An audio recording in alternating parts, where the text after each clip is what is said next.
तो बच्चों आज हमारे नया चैप्टर है कैपेसिटेंस एंड कैपेसिटर। तो इसमें पहला टॉपिक है कैपेसिटेंस ऑफ अ कंडक्टर, या इसके लिए पूरा वर्ड यूज करें तो इसको इलेक्ट्रिक कैपेसिटेंस भी कहेंगे। सामान्यतः कैपेसिटेंस का जो मीनिंग होती है वो ये हुई किसी चीज़ को धारण करने की क्षमता, ये होता है कैपेसिटेंस। अब इलेक्ट्रिक कैपेसिटेंस का मतलब इलेक्ट्रिसिटी को धारण करने की क्षमता से रिलेटेड कोई वर्ड होगा।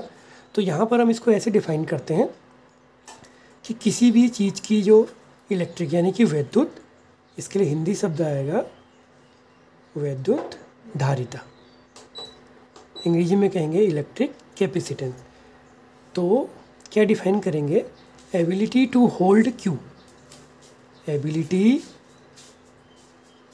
टू होल्ड क्यू यानी कि चार्ज, आवेश को धारण करने की क्षमता को वैद्युत धारिता कहेंगे। यानी कि किसी भी कोई कंडक्टर है जैसे, तो वो कंडक्टर अपने अंदर कितना चार्ज होल्ड कर सकता है या धारण कर सकता है, तो उस धारण करने की जो क्षमता होगी उसी को कहेंगे इलेक्ट्रिक कैपेसिटेंस।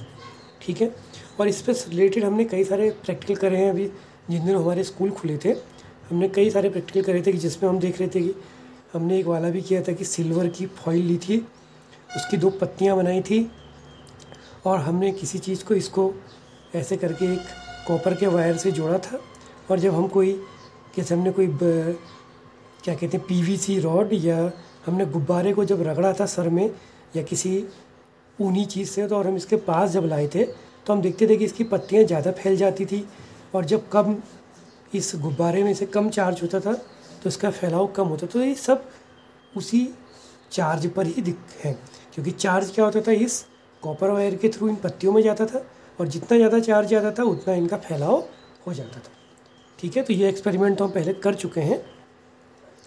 अब हम इसमें जानेंगे कि आखिर इसका और सेंस क्या है। कुछ मैथमेटिकल फॉर्मूलों पे आएंगे, वो तो प्रैक्टिकल की बात थी।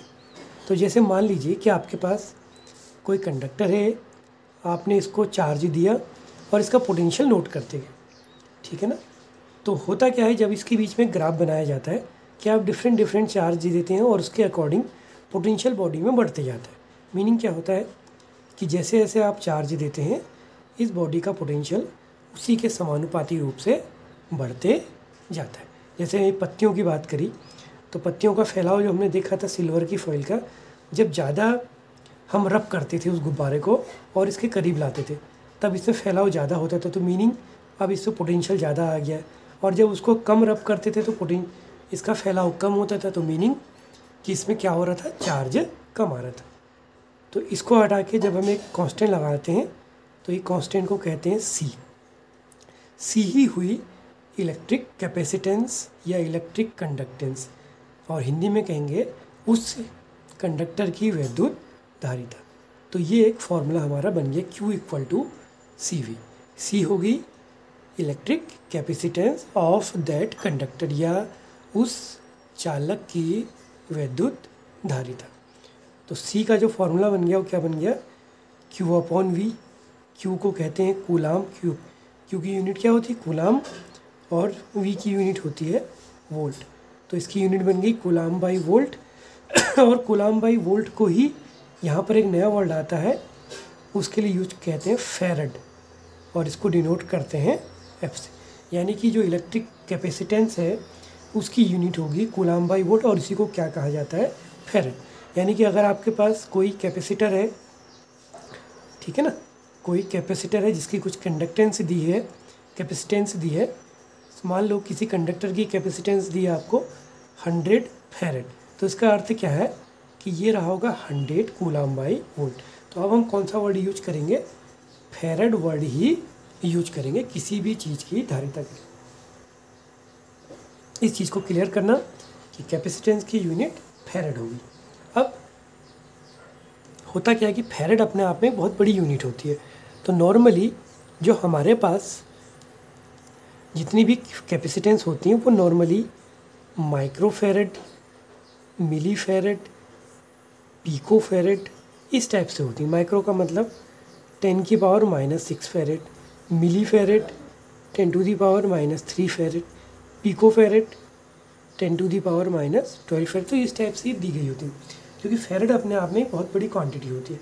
अब वो क्यों होती है वो हमारा नेक्स्ट टॉपिक क्लियर करेगा, क्योंकि हमारे पास मैंने आपको कई बार इलेक्ट्रिकल सर्किट में दिखाए हैं कि कई सारे कैपेसिटर होते हैं, ऐसे सिलेंड्रिकल के शेप में बने होते हैं। तो वो क्या होते थे, सिलेंड्रिकल कैपेसिटर होते हैं, यानी कि वो एक तरह के संधारित्री होते हैं, यानी कि उनके अंदर चार्ज को होल्ड करने की क्षमता होती है। तो उनकी जो धारिताएं होती हैं, कैपेसिटेंस होती हैं, वो माइक्रो और नैनो फेरेड, मिली फेरेड इसी में दी गई होती है। वो क्यों दी गई होती है, क्योंकि वो फेरेड एक बहुत बड़ी क्वांटिटी होती है। ठीक है, अब अगर हम इसकी वो निकालना चाहें डायमेंशन फार्मूला, तो कैपेसिटर C बराबर क्या आया था, Q/V। तो आप इसकी Q = IT होता है एम्पियर इंटू टाइम, इसकी डायमेंशन बन गई। और V की डायमेंशन, तो V की डायमेंशन आप लोग निकाल सकते हैं, आपने कई फॉर्मूले पढ़े, 1/4πε0 Q/R टाइप, जैसे यही फार्मूला था। 4π की कोई डायमेंशन नहीं होती, ε0 की डायमेंशन रखिए, Q की डायमेंशन रखिए, R की रखिए, तो आप इसका डायमेंशन फार्मूला निकालेंगे। ये आप खुद काम करेंगे, क्योंकि ये हमने कई बार कर चुके हैं। अब हम इसमें सीखते हैं कि एक आइसोलेटेड कंडक्टर की कैपेसिटेंस क्या होती है। तो बच्चों, जैसा कि वीडियो के फर्स्ट हाफ में मैंने बताया कि कैपेसिटेंस नॉर्मली माइक्रो या मिली ऐसी टाइप के फेरेड में होती है। वो क्यों होती है वो अब हमारा इस टॉपिक से क्लियर होगा, क्योंकि फेरेड जो होती है अपने आप में बहुत बड़ी क्वांटिटी होती है। हम लोग ऐसे कैपेसिटर बना ही नहीं पाते हैं कि जिनकी कैपेसिटेंस फेरेड में आए। अब वो क्यों होगा उसको क्लियर करते हैं। हमारे पास क्या है, आइसोलेटेड स्फेरिकल कंडक्टर। आप समझ लीजिए कि जैसे आपकी अर्थ है, उसी तरह का एग्जाम्पल समझ लीजिए। तो हमारे पास क्या है, एक कंडक्टर है जो कैसा है, स्फेरिकल कंडक्टर है। ठीक है, स्फेरिकल कंडक्टर है जब, और जिसकी रेडियस हमने मार ली a। अब एक चीज़ पे ध्यान रखना, हम हर जगह पे यही फार्मूला यूज करेंगे, और हमने क्या निकालनी, सबकी कैपेसिटेंस या धारिता C निकालनी है। तो C = क्या आ जाएगा हर बार, Q/V। आप जैसे चाहें वो करें, आपका टारगेट सिर्फ ये C निकालना होगा। आप अलग अलग टाइप के कैपेसिटर्स या कंडक्टर्स पढ़ेंगे जिनकी आप कैपेसिटेंस निकालेंगे, और सब में हमने C ही निकालना है। तो इस चीज़ को क्लियर कर लेना चाहिए कि जैसे गॉस थ्योरम में हमने हर जगह पर E निकाला था, वैसे ही इस चैप्टर में हम लोग हर जगह पर क्या निकालेंगे, C निकालेंगे। तो हमारे पास ये कंडक्टर है, और मैंने इसको लेट Q चार्ज दिया। अब कंडक्टर है तो चार्ज कहाँ आ जाएगा, इसके सरफेस पर आ जाएगा, क्योंकि कंडक्टर के अंदर चार्ज नहीं होता, सिर्फ उसके सरफेस पर होता, वो फ्री इलेक्ट्रॉन्स के कारण होता है। तो ये चार्ज चला गया इसके सरफेस पर, माना इसमें Q चार्ज था। अब हमने करना क्या है, C = है Q/V। Q हमें पता है, हमें V निकालना है। तो ये जो स्फेरिकल कंडक्टर है जिसकी रेडियस a है, इसके सरफेस पर या इसका पोटेंशियल कितना होगा। तो इसके पोटेंशियल को हमने पहले निकाला है कि किसी भी स्फेरिकल कंडक्टर का जो V होता है वो कितना आता था, 1/4πε0 Q/A। ठीक है ना, ये हमने, अब आपके क्वेश्चन आ रहा होगा कि आखिर इसको निकालेंगे कैसे। तो ये हमने गॉस थ्योरम में पहले निकाल चुके हैं, और अगर आपको इसको निकालना दोबारा से अगर क्लियर नहीं है तो कैसे निकाल सकते हैं, जैसे कि हमने गॉस थ्योरम में निकाला था, किसी भी स्फेरिकल कंडक्टर या जो स्फेरिकल सेल होती थी या जो भी होता था, स्फेयर होता था, उसके सरफेस पे E निकालते थे हम लोग। तो E कितना आता था ये हमने निकाला। आप लोग गॉस थ्योरम के पुराने वीडियोज़ मेरे देखना, उसमें देखा होगा, Q/A² आता था इसके सरफेस पर। यहाँ पर इलेक्ट्रिक फील्ड की वैल्यू इतनी आती थी। ठीक है, अब हमने करना क्या है, इलेक्ट्रिक फील्ड ऐसा हो गया, इसके थ्रू जब हम V निकालते हैं पोटेंशियल, उसका तरीका क्या बनेगा, इनफाइनाइट, यानी कि इन्फिनिटी से लिमिट कहाँ तक लगती थी, जिस पॉइंट पे निकाला जाएगा। तो वो पॉइंट की डिस्टेंस a होगी अब की बार, तो इन्फिनिटी टू a, और फॉर्मूला आता था E/dr। अब E और dr के बीच में एंगल कितना हो गया, स्फेरिकल है तो 0 डिग्री हो जाएगा ना। E एंड dr के बीच का जो थीटा हो गया वो 0 डिग्री हो गया। ठीक है, ये चीज़ क्लियर होनी चाहिए। तो इसके थ्रू जब हम निकालेंगे तो ये बन गया इतना, ये आ गया E/dr। तो जो V आ गया वो आ गया इन्फिनिटी टू a 1/4πε0 Q/। अब ये dr की जगह आपकी बार इसको dA ले लेंगे, क्यों, क्योंकि हमने अब की बार डिस्टेंस को एक ही फॉर्म में मान रहे हैं, तो a ले लेंगे q upon a square into d a. तो ये क्यू अपॉन 4πε0 कॉमन आ गया, infinity to a, d a upon a था तो इसको ऊपर ले जाके -2 कर देंगे और बाहर वाला पोर्शन ऐसे ही रहेगा। ऊपर वाले का जब इंटीग्रेशन करेंगे, देखो ये इंटीग्रेशन अब कई जगह हमारा यूज हो गया, हम इसको डायरेक्ट भी कर सकते हैं। ये -1/r होता है, तो हम लोग ऐसा करते हैं, इसको ऐसा ना करके सीधे D a upon a square, क्योंकि कई जगह यूज हो गया, ये -1/a आ जाएगा इन्फिनिटी टू ए। तो -q अपॉन 4πε0, पहले अपर लिमिट रख देंगे, फिर माइनस लोअर लिमिट, तो ये तो कितना हो जाएगा 1/∞ 0 हो गया, और ये माइनस प्लस। तो ये बेटा इसका पोटेंशियल आ गया। तो जो मैंने कहा था इतना होता वो ऐसे निकल जाएगा। आप लोग इसको वीडियो को पॉज करके नोट भी कर सकते कि कैसे ही निकाला गया, और ये निकालना सीखना बिल्कुल ज़रूरी है। ठीक है, अब हम आगे चलते हैं। तो जो हमने यहाँ काम किया था, अब इसको आगे लेके चले। क्यू इतना ही रहा, सी की वैल्यू हमें निकालनी है। वी कितना आ गया था, क्यू अपॉन 4πε0 ए, क्यू से क्यू कट गया, तो सी इधर क्रॉस मल्टीप्लाई कर लेंगे 4πε0 ए।